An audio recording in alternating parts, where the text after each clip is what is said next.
Hey folks, this is Kelani with some of the new Azerite armor changes live, and another round of hotfixes to actually make the changes worth caring about. Azerite armor is taking its first few steps on a very long road to becoming a system we can all get behind. Part of the problem definitely lies in the acquisition of Azerite armor, which the emissary change will help address, but there's a pretty big problem with the traits themselves. Plenty of traits are passives with very little interactivity, and the ones which have the potential to actually change things up are typically the weakest of the lot. A little bit of balancing, a tweak or two of tuning, and maybe throwing in some better traits should get us to a better place, which is exactly what patch 8.1 is trying to do. A handful of new Azerite traits have been datamined from the PTR, so let's have a little look-see and see whether or not these new traits are going to be worth caring about. With some of these coming from the next raid tier, it shouldn't be too much to ask for some of them to be on par with our old set bonuses. Azerite armor is supposed to be the reason we're not getting any sets anymore after all. We have a few class-specific traits as well as some new traits for what we are guessing will be the new Darkshore Warfront gear. These first few are Night Elf and Forsaken themed, so it's probably a pretty safe bet these will be tied to the new Warfront. We have Ancient's Bulwark. Standing still grants you deep roots, increasing your versatility by 0. Moving instead grants you uprooted, healing you for 1 every 1 second. Bear in mind that all of the actual numbers here are probably placeholder. 0 versatility doesn't sound particularly useful after all, so look at the proposed effect more than the numerical values themselves. The other Night Elf trait is Shadow of Elune. Your spells and abilities have a chance to increase your haste by 2 for 15 seconds. At night you also gain 10% movement speed for the duration. And for the Forsaken traits, we have Apothecary's Concoctions. Your damaging abilities have a chance to deal plague damage over 6 seconds, and your healing abilities have a chance to restore health over 6 seconds. These effects are increased by up to 100% based on the target's missing health. And we also have Endless Hunger. Your versatility is increased by 0. Moving near an enemy's corpse consumes their essence, restoring 6 health. They're kind of interesting traits. They have a few effects total and fit pretty well within their Night Elf and Forsaken themes. Nothing super exciting in there though, and I do wonder if any of these traits would end up being particularly useful. Walking past a corpse to heal yourself sounds cool, if not a bit gross, but I would wonder how much use you would actually get out of that in the various types of endgame content. The class-specific traits are for sure going to be more interesting, at least I hope so. We have a Frost Death Knight trait called Frostwhelp's Indignation. Pillar of Frost summons a Frostwhelp who breathes on all enemies within 20 yards in front of you for 147 frost damage. Each unique enemy hit by Frostwhelp's Indignation grants you 7 mastery for 6 seconds up to 35, so you can set up a little Frostwhelp to do a big breath while you're doing your big breath. That's kind of cute. This also gives Pillar of Frost a bit of extra oomph with that mastery stack, especially if you can get it to hit multiple targets. It looks like hitting 5 targets will cap out the mastery bonus, which should definitely be doable in Dungeons and Mythic Plus. Raids might be a little bit harder though. For the Druids we have Arcanic Pulsar. Star Surge's damage is increased by 74, and every 9 Star Surges you gain Celestial Alignment for 6 seconds. This one reminds me a lot of the various legendaries that would trigger powerful throughput spells for a short duration, like Paladins getting Avenging Wrath for a few seconds when they use Light of Dawn, or Priests getting Apotheosis. I'm glad they're taking more inspiration from the Legion legendaries and making it work where it fits. The rest of Druids have Early Harvest. When Wild Growth expires, it heals the target for 50 if they are injured, or it reduces the cooldown of Innovate by 1 second if they are not, so you should get something useful out of your Wild Growth even if it ends up overhealing towards the end. The Druids have one more, Switch Hitter. An ability from your chosen affinity gains a bit of an extra boost. Star Surge gains Leech, Ferocious Bite gains Speed, Frenzied Regen gains Avoidance, and Swift Mend will apply a small Absorb. I don't really know why they would want to adding tertiary stats to these traits. I would love to know where that trait would ever be considered useful. The hunters have sharpshooter. Rapid fire damage is increased by up to 48 per shot fired. This damage starts lower and increases per shot of rapid fire. Aim shot has a 15% chance to reset the cooldown of rapid fire. Now we're getting somewhere, a trait which affects the damage of a particular ability but also provides some interactivity between your other abilities. This one is actually a pretty simple example of what our set bonuses used to be like, but I'm glad there's at least one in the pack so far. Resetting rapid fire could also open up your rotation a little more and free you from having to cast Steady Shot. The monks have Secret Infusion for Mistweavers. After using your Thunder Focus Tea, your next spell gives 80 of a stat for 10 seconds. Enveloping Mist gives you Critical Strike, Renewing Mist gives you Haste, Vivify is Mastery, and Rising Sun Kick is Versatility. This could be a really interesting trait, especially if it ends up stacking and the amount of stat provided is raised up a little bit. You have a few choices depending on which stat you want a quick little boost of. Pretty cool. For the Paladins, we have Imperial Ward. Lay on Hands grants the target 1 armor for 1 minute.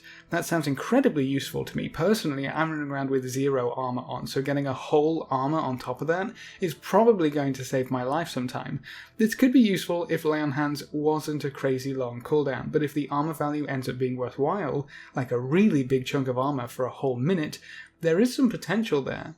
For the Holy Paladins, we have Glimmer of Light. Holy Shock leaves a glimmer of light on the target for 30 seconds. When you Holy Shock, all targets with Glimmer of Light are damaged for 72 or healed for 125.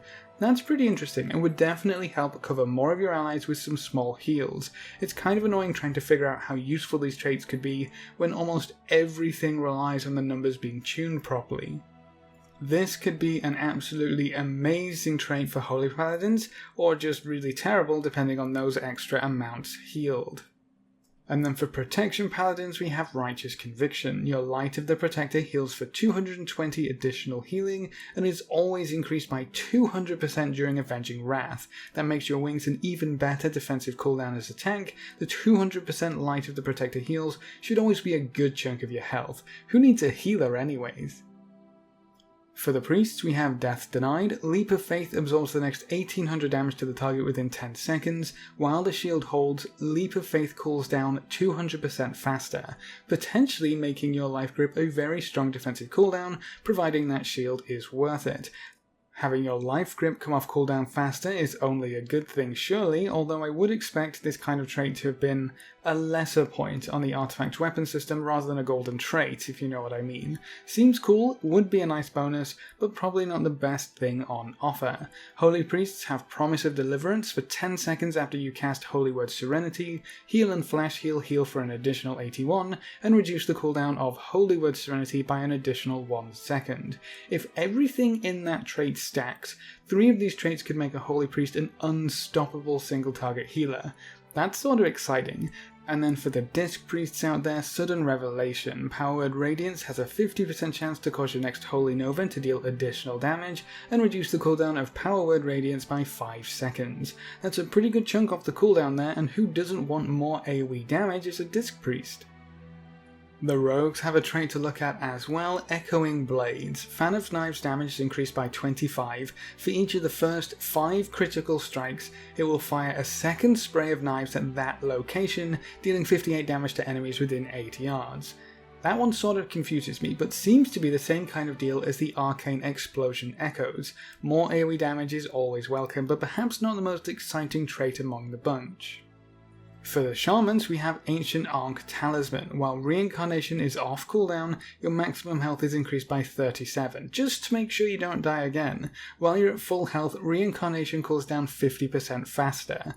That's pretty cool. Nothing has ever affected Reincarnation like this before, and with it being a fairly long cooldown, getting it back a little faster should be more than welcome. Hopefully this doesn't require combat to actually trigger. All of that downtime in between your boss pulls in Raid might help you out in the long run. There's also Thunderand's Fury. Stormstrike deals additional damage and has a 13% chance to summon Thunderand's Fury Totem, increasing the chance to activate Wind Fury weapon by 100% for 12 seconds. So if you get a little lucky, and let's be honest, that's what half of what playing an Enhancement Shaman is about, you can Wind Fury constantly, guaranteed for 12 seconds. That sounds pretty powerful. Someone tell me how powerful that is. I don't play Enhancement Shaman, but that sounds pretty crazy. Moving on to our favourite demon-enslaving multi-dotting summoners, we have Chaos Shards. Incinerate damage is increased by 34, and when you fill up a Soul Shard you have a 5% chance to generate an additional full Soul Shard over 2 seconds. That's not a very high chance, but hey, I'll take some free Chaos Bolts any day of the week. And then we also have Terror of the Mind. You steal 132 health every 1 second from targets affected by your Fear spell, which is pretty hilarious. If you ever need to fear something in a raid, I guess that's a nice little bonus, but this will probably see more use in PvP if it sees any use at all. I feel like this one again falls into the category of, that's pretty cool, but I'm never going to pick it up over this really powerful PvE trait because it actually provides a large boost in damage. Maybe this trait could be a new inner ring trait though, then it would probably see some use. And then last but not least, unless you're playing Protection, we have the Warriors. I'm sorry, that was in bad taste. I don't hate Protection Warriors, I just don't invite them to groups. Okay, I'll stop. The only trait we have for Warriors is actually for Protection. Bastion of Might. Avatar increases your mastery by 40 for 20 seconds and instantly grants you Ignore Pain. Well, at least that's one way to avoid the GCD on Ignore Pain, sort of. I don't know a great deal about Protection Warriors, but that trait doesn't really seem to do that much for them. Avatar becomes a bit of a better cooldown, I guess, but I think traits that provide constant bonuses will do a little better. Some of these new traits definitely fit the bill for something that would be considered close to a set bonus. Interestingly, some of them also seem to discourage stacking traits. I can imagine they will have restrictions on some of the better traits to stop you just stacking 3 of the same overpowered traits, which I think is actually a good thing. If one trait is really powerful but you can only have 1 of them, I think that would help increase the variety of traits that we're actually looking for, but also make it a little easier to balance. The dev team wouldn't have to worry about things getting out of control with the potential for stacking traits, and they can actually make the traits do something cool and interesting without having to rein things back or tone them down, because they'll know we'll all go crazy and break the game with 3 stacks of some awesome rapid fire resetting goodness. But maybe that's just my personal opinion. I would love to see what other traits they can come up with, because some of these are definitely heading in the right direction. I'm just worried that we're going to hit a bit of a roadblock somewhere. I know some of the justifications for the current traits being rather bland is essentially, we're at the start of the expansion. What do you expect? Would you rather we have all of the most interesting traits right now and then go down from there? Or would you rather start with the boring stuff and work your way up? I would rather work our way up, but Blizzard has got to prove that they can actually pump out some decent Azerite traits. A handful of these make me think, oh wow, that could be really useful or interesting, while the others feel more like lesser tier artifact weapon traits or lesser tier glyph effects. They definitely don't scream set bonus to me, so bravo on the few that are more interesting this time around, but I would definitely like to see more like the Enhancement Shaman trait with Wind Fury, or the Marksmanship Hunter trait with Rapid Fire. More power for our abilities and more interactivity between abilities and traits. They could even borrow from old set bonuses, I wouldn't care too much, as long as the new traits would make you stop and think, oh yeah, that could be really powerful in such a situation. I'm excited to see more Azerite traits come out of the PTR, because if they get this round of traits wrong, I don't know how much longer the player base will deal with the Azerite armor system.